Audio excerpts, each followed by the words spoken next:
खामोश मोहब्बत, ये हमारी सच्ची लव स्टोरी है। मेरा परिवार वाले मेरी शादी करना चाहते थे। मुझे इस चीज से कुछ खास मतलब नहीं था। घर वालों ने एक लड़की को देखी और उसे पसंद किया। मुझे उसकी तस्वीर दिखाई गई। मुझे तो वह एक साधारण सी लड़की लगी। कोई खास चीज तो नजर नहीं आई। मैंने कहा अगर आप लोगों को पसंद है तो आप लोग ओप कर दो।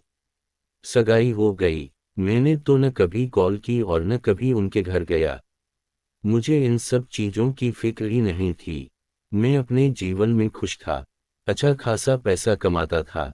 अपना काम था। ऊपर से मेरे पास एक फ्लैट भी था। बाहर से खाना खाता और सो जाता। सारा दिन मैं अपने काम पर बिताता था।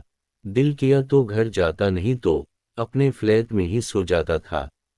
शादी का दिन आ गया। मैंने घर वालों से कहा बस निकाह करा दो और कोई रस्म व रिवाज वगैरह रहने दो। मेरे पास बस इतना ही था। एक लड़की की जिम्मेदारी उठानी है बस। उसे खाने पीने और जो कुछ भी वह मांगती है उसे दे दो बस। मतलब शादी न भी होती तो अपना गुजारा हो रहा था। शादी हो भी जाए तो भी फर्क तो आना नहीं था। शादी हुई, लड़की को घर ले आए। बाकी जो रस्म व रिवाज वगैरह होती है, यह तो सब घर वालों की होती है। विदाई आदि के बाद मैं घर आ गया। जो मेरी रूटीन थी। मुझे नींद आई और मैं सो गया। मुझे न तो खुशी थी और न ही गम। मैं अगले दिन उठा और काम पर चला गया। 2 दिन ऐसे ही गुजर गए। बातचीत उतनी ही हुई जितना उसने पूछा, मैंने जवाब दे दिया। इससे ज्यादा कुछ नहीं। उसने पूछा कि क्या आप शादी से खुश नहीं? मैंने कहा मुझे दुख भी नहीं है। मैं लोगों में एडजस्ट होने में समय लेता हूं बस। ना मैंने उससे कभी उसकी शिक्षा पूछी ना कुछ और। मैंने कौन सा उनसे जॉब करवानी थी।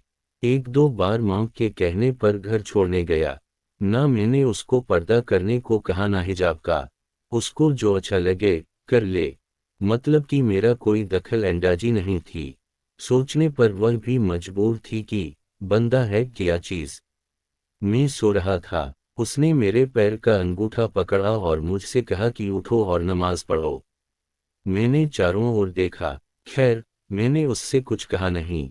वैसे कोई मुलाजिमा उठाता तो उसकी खैर ना थी। मैं बोला कुछ नहीं।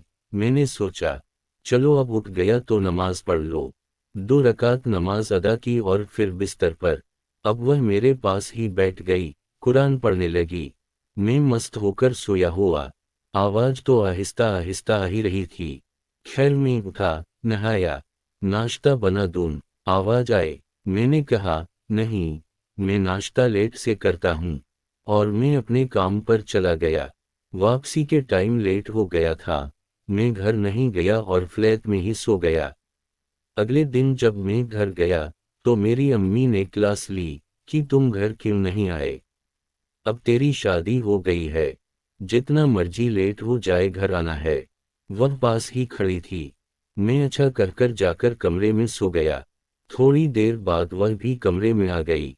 मैंने उससे पूछा अम्मी से तुमने कहा? उसने कहा मैंने तो नहीं कहा। अगली सुबह उसने फिर से मुझे जगा दिया और वह खुद जाए नमाज पर खड़ी नमाज अदा की नियत बांधी।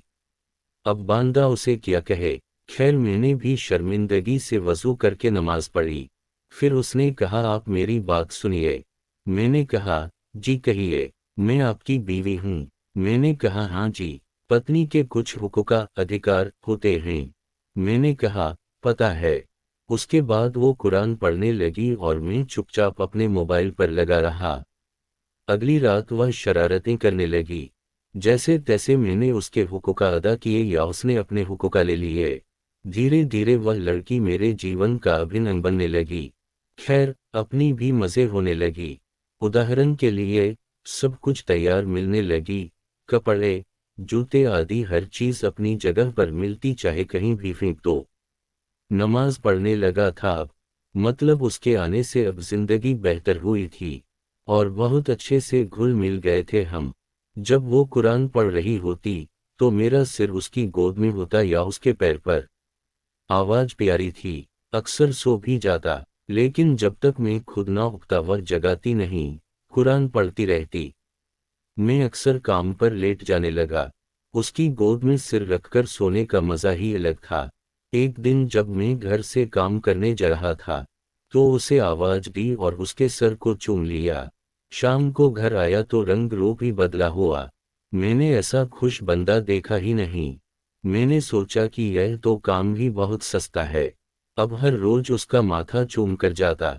वो कभी भी घर के कामों में व्यस्त रहती तो वो किसी न किसी बहाने से कमरे में आ जाती, ताकि मैं उसका माथा चूम सकूं। नर्म लहजा, मीठी मीठी बातें, कमाल की मोहब्बत, पसंद के खाने, सुकून भरी नींद, जिंदगी मुकम्मल हो गई। जिंदगी में लोग कैसे चुपचाप प्रवेश करते हैं और आप पर शासन करना शुरू कर देते हैं। क्या साहस हमारी जो नकार कर सके उन्हें। कई बार तो दिल निकाल कर देने को भी दिल किया। खामोश मोहब्बत बहुत प्यारी होती है। प्यार लफ्जों की नहीं एहसास की होती है। इश्क का तल्लुका तो इज्जत से है। ये थी हमारी रियल लव स्टोरी। अगर आप ऐसी ही अनोखी, शानदार और सूझबूझ भरी कहानियां पढ़ने के शौकीन हैं, तो इस चैनल को जरूर सब्सक्राइब कर लीजिए और कमेंट और शेयर भी करना न भूलें। शुक्रिया।